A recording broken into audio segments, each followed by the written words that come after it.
Hey, what's going on out there, YouTube family? This is Samuel Legge here representing TeamJVS to my great excitement and my great honor to be giving you guys an early review for The Harder They Fall. This is a Netflix original feature film. This is being directed by Jeymes Samuel. This stars a slew of amazing Black excellence in Idris Elba, Jonathan Majors, LaKeith Stanfield, Regina King, Zazie Beetz, Delroy Lindo, Edi Gathegi, Cyler, and a newcomer who I thought did a really good job in Danielle, Deadwyler. So the backdrop of this is you have Rufus Buck. Rufus Buck is the man. Like, he is the outlaw that nobody wants to mess with, but he's been behind bars for X amount of time. But the very early part of this film showcases a heinous act that he performs against a certain character that becomes the main central focus character of this film, as you've seen from the trailers.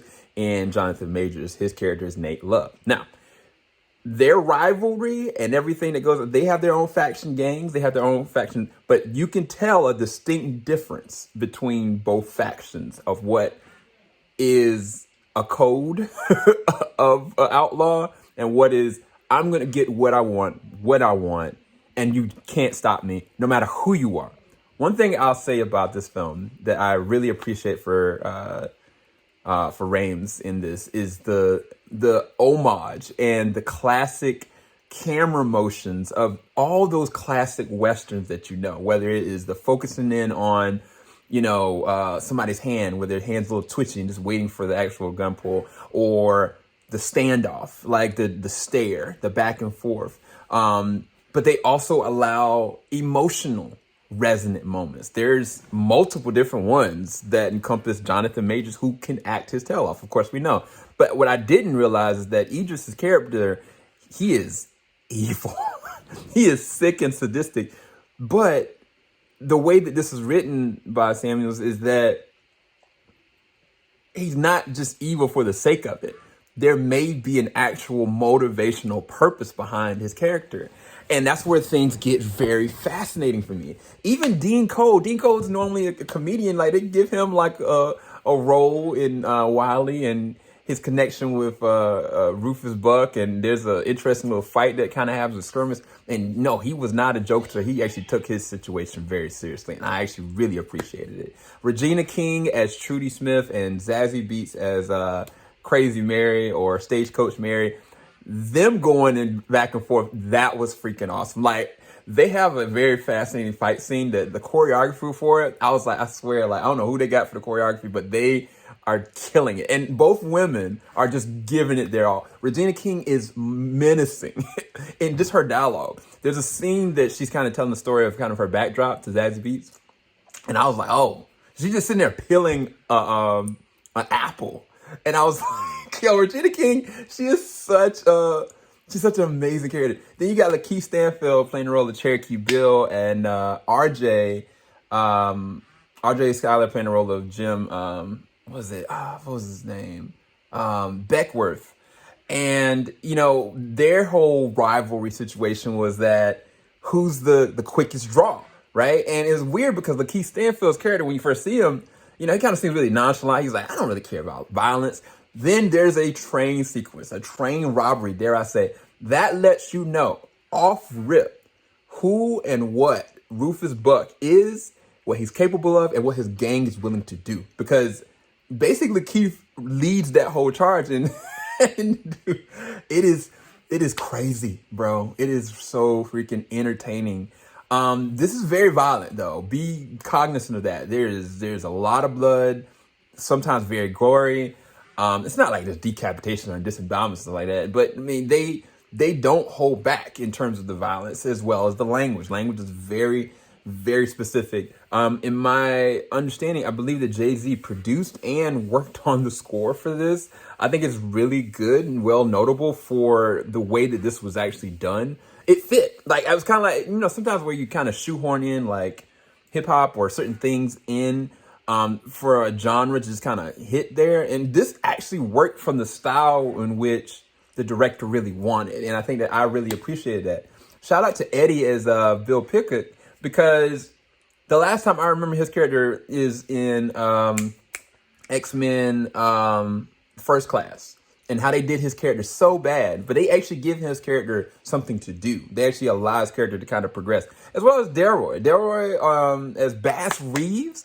If you remember from Watchmen the series, and the main character, of course, Regina King, ironically, and her grandfather, who her grandfather looked up to, was the character in Bass Reeves. One other thing, from a historical standpoint, even though this is a fictional-based situation and circumstance, the director made it very clear, every single one of these characters are actual pivotal Western African-American characters that did exist during that time era.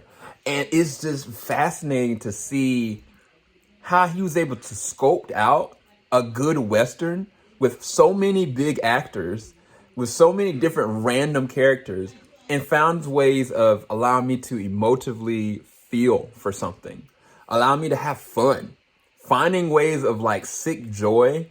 Like there's a moment where Jonathan Majors meets up with Zazie Beetz' character, first time going into a saloon, and like the altercation that happens, like it's not funny, but the way that it happened, it was so freaking hilarious. And I was just like, but I think the thing about that is that for every single character interaction or crossover situation that kind of happens, whether destructive or ends in death or ends it working out, it opens up different layers to each character. You know what I'm saying? And I think that some things in this, like towards the third act, there's something that happens in the third act that really threw me off, and I was not expecting it at all.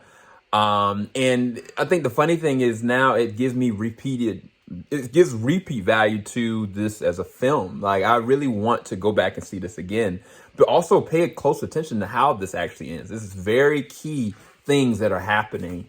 That I was kind of like, oh, what are you doing here? This is very, so, I mean, yeah. So as far as the action is there. The gunplay is there.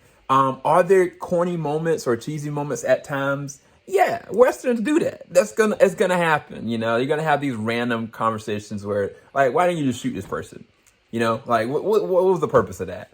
Well, this movie, for every moment where somebody is talking more than they should, or somebody is having an interaction that you know for a fact, oh, this is not gonna end well, somebody gets their comeuppance or it works itself out. They don't just, you know, say something or do something and just forget about it. Like, no, like there's going to be ramifications to what you did. And so with that, I think that every actor is able to give something to the table, whereas normally it'd be kind of like they'd be a side character and they would maybe have a moment to shine. But no, like every single character gets that moment. And the funny thing about Rufus Buck as a character, he don't even got to do nothing. He seems just sick. Like you know for a fact not to mess with this man. And I think the funny thing about Jonathan Majors' character, Nate Love, is that as good as he is and as calculated as he is and as skilled as he is, there's a level of respectful fear there that is just cemented in Jonathan Majors' performance. That I think that is a credit to that man. And it's like, it's weird because I've seen him in so many different things now. And I'm like, yo, this is crazy. And the other thing is that Delroy Lindo and Jonathan Majors were both in The Five Bloods because Jonathan Majors' character played Delroy's son. And it's just fascinating to see them interact again in such a capacity like this. Again, I think that everybody gave something of value and merit to it. Oh, I want to really bring her up. Danielle Deadwyler. I kind of was like, I've seen her before. And I was like, oh, I've seen her in Watchmen. Oh, I've seen her in this. And oh, I've seen her in that.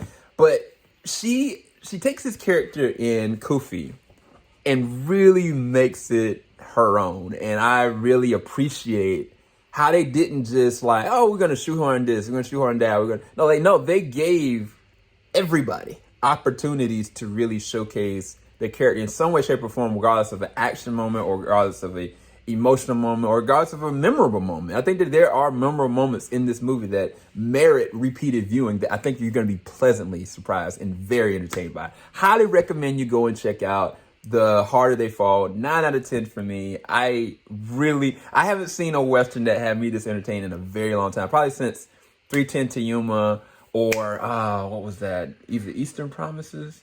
I forget the name of the movie. Not Eastern Promises. It was one with you know what? I'm not even gonna forget about it. Hopefully you guys enjoyed this review. I'll talk to you guys later. Keep it locked. JVS, we ain't gonna stop. And remember, don't forget the release date in the description bar below. Okay, guys? Peace, everybody.